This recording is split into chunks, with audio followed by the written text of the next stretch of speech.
Hello, I am M.Abraham, and I shall be introducing you to the theory of post-colonialism.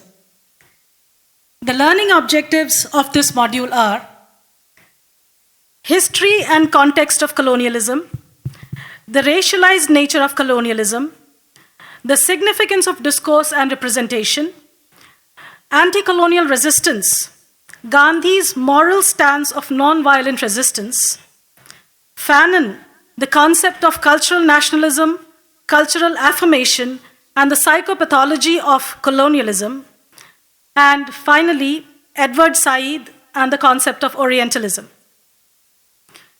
Students of literature are familiar with literary theory.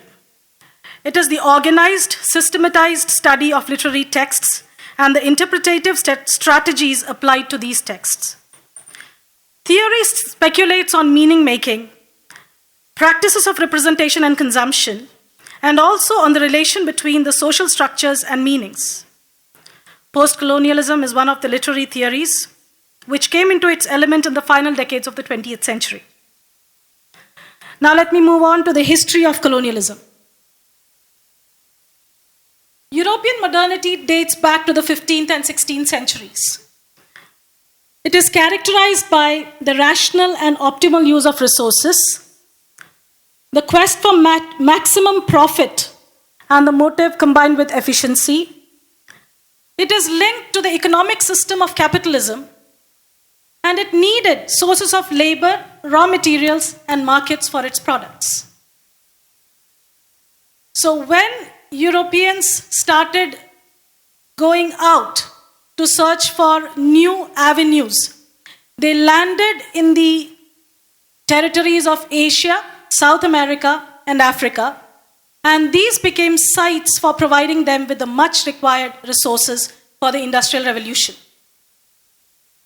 By and by, they established dominion over these nations and peoples. Colonialism was essentially an exploitative mechanism. Economic exploitation of resources, the use of native peoples, the conquest of territory and markets, based on the difference in race, culture, forms of knowledge, technological advancement, and political systems between the Europeans and the natives. So because of this, colonialism is essentially racialized in nature. These, in turn, produced racialized acts of representation in law, history writing, literature, religion, and educational practices. Now let me move on to the next impact of colonialism, and that is the significance of discourse and representation. It is interesting to note that colonialism was not just a military exercise. It was essentially an economic exercise, and the result of it was that the European master got the power to govern the territories, and the natives became subjects. They lost their identity.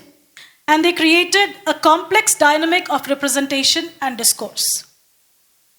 These representations of the native, they were skewed, they were stereotyped, and they were actually false images and representations of the natives, these and the non-white races and ethnic groups in Africa, Asia, and South America. So what essentially happened is that after the military dominion, the Europeans, they started a discourse and representation of the non-whites, and this representation was essentially very skewed and constructed according to the European ideology.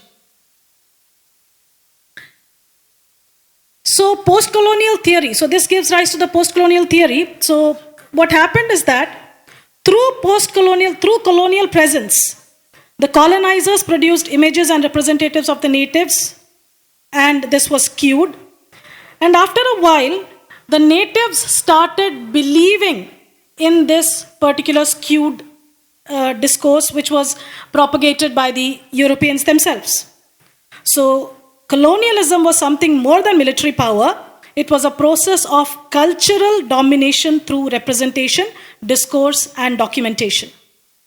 And the post-colonial theory is a method of interpreting, reading, and critiquing the cultural practices of colonialism, where it proposes that the exercise of colonial power is also the exercise of racially determined powers of representation.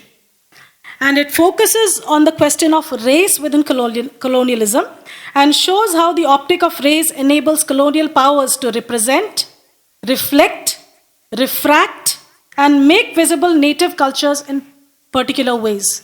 It means that the Europeans started representing non-native cultures in a particular way, and that came to be known as the standard, even though it was a skewed and it was a very wrong kind of representation.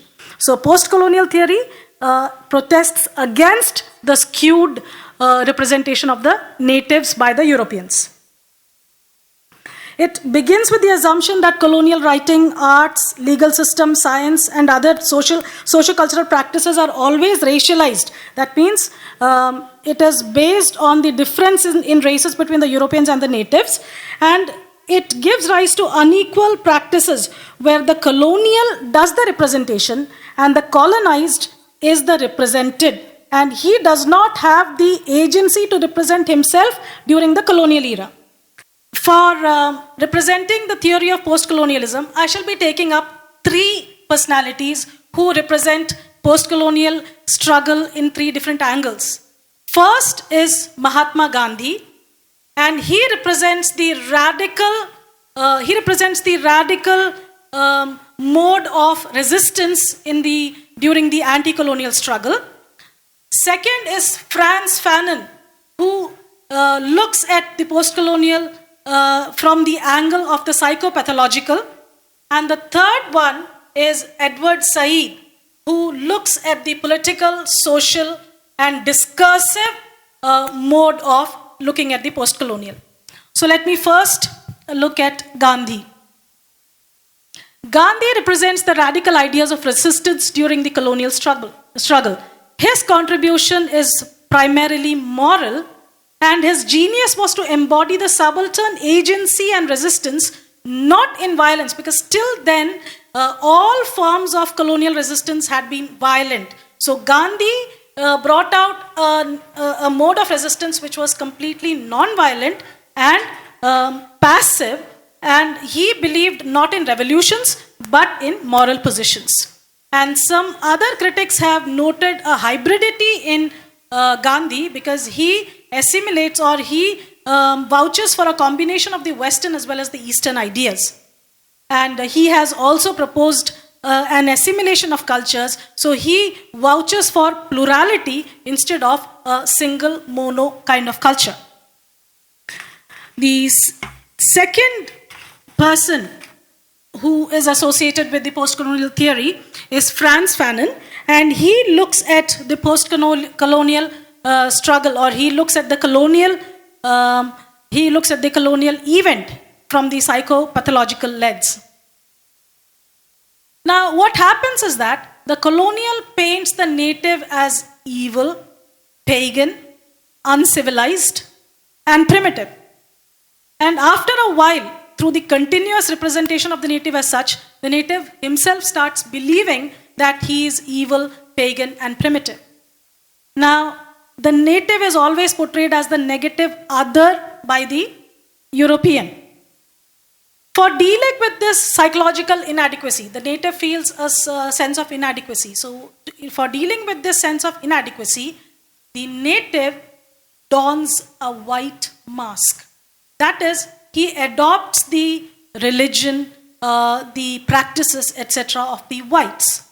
But after a while, he takes on the Western values, religion, and even the language and practices of the white colonial, and he rejects his own traditions.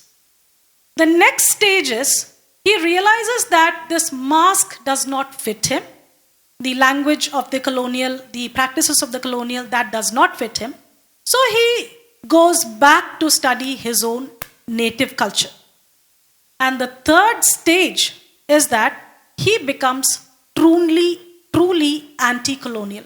That means he starts resisting, and he starts resisting the colonial powers, and his resistance may be manifested in various ways. Now, this gave rise to the concept of cultural nationalism, which was propounded by Fanon. So he says this national culture is framed in three different stages. One is adoption of the white mask, as I spoke about. Second is the rejection of the mask and return to his own culture, along with the myths and traditions which are there in his own culture. Next is the native intellectual. He becomes truly anti-colonial and he starts carefully analyzing his own culture. Now the catch here is that he realizes that going to the pre-colonial era myths, beliefs, etc., that may be a little problematic because there are elements in his culture which are not completely desirable. So he looks to move forward, he looks at a culture which is not static but which is dynamic, something which can remove the undesirable elements of his own culture and something which can assimilate the good things which were there in the colonial mode of functioning.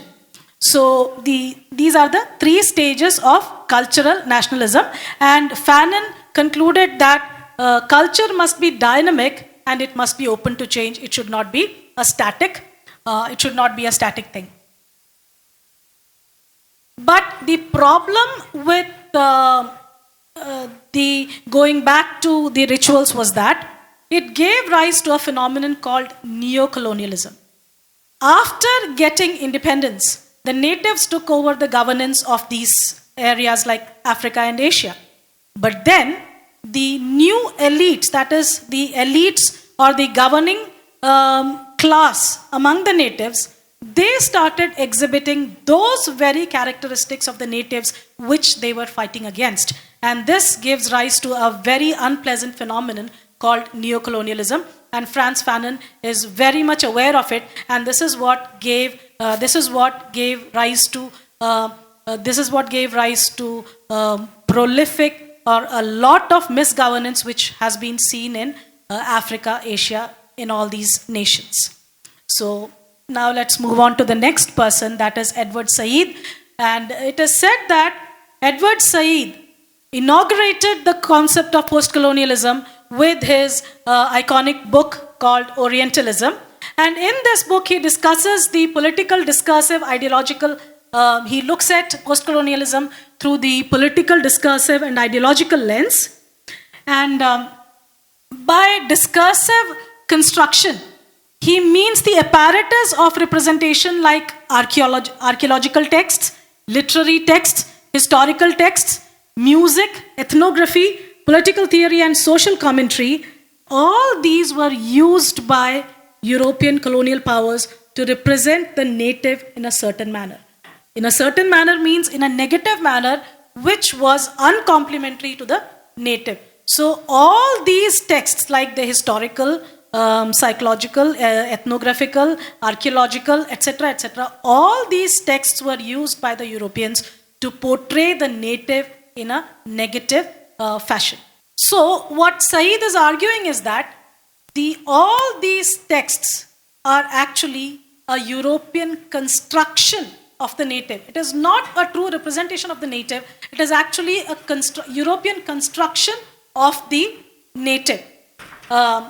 Again, as he also reflects some of the ideas that Fanon gave, he says that the Europeans, they construct the East as primitive, savage, pagan, undeveloped, and criminal. These are the qualities attributed to the East. And this is supposed to be in stark contrast to how the Europeans see themselves as Christian, civilized, and progressive. So the native is supposed to be the exact opposite of all that Europe stands for. So such a construction seemed to justify the European presence in these colonized nations. So it is also a kind of psychological justification where they are saying that these people are barbarous, these people are uncivilized, so they need us to go and govern them, they need us to go and civilize them. So it is the white man's burden or the Europeans' duty to go there and civilize them, although the primary motive was economic and then based on power relations, but he justified it saying that I am actually doing you a favor by coming and civilizing you. Now, how was this process of construction done? It was done in 6 stages according to Sayid. First, the European already has certain preconceived notions about Hinduism, Islam, and the religions of the natives. Second, they collect some notes about the natives, whether it is religion, whether it is social setup, whatever it is, they collect some notes. Then they interpret these notes. But these notes are interpreted from their preconceived background of the notions which they already have. Then next one is, these native opinions on reality are ignored. That means what the natives have to say, that is ignored. They construct a narrative based on their own ideology, which is preconceived. Next one, the European interpretations become standard. Now this is where the problem lies. The native is not given a voice. The native's notes are collected by the European. It is interpreted by the European. And if the native has something to say, that voice is silenced, then the European interpretation is taken as a standard, and then these readings are actively linked to reflect the political demands and acts of the colonial administration. Because you are savage, we are bringing out these kinds of rules. Because you are primitive, we are doing these things to civilize you, etc., etc. So these ideologies actually became political realities, and these political realities, they resulted in the laws which were used to govern the colonized. So Orientalism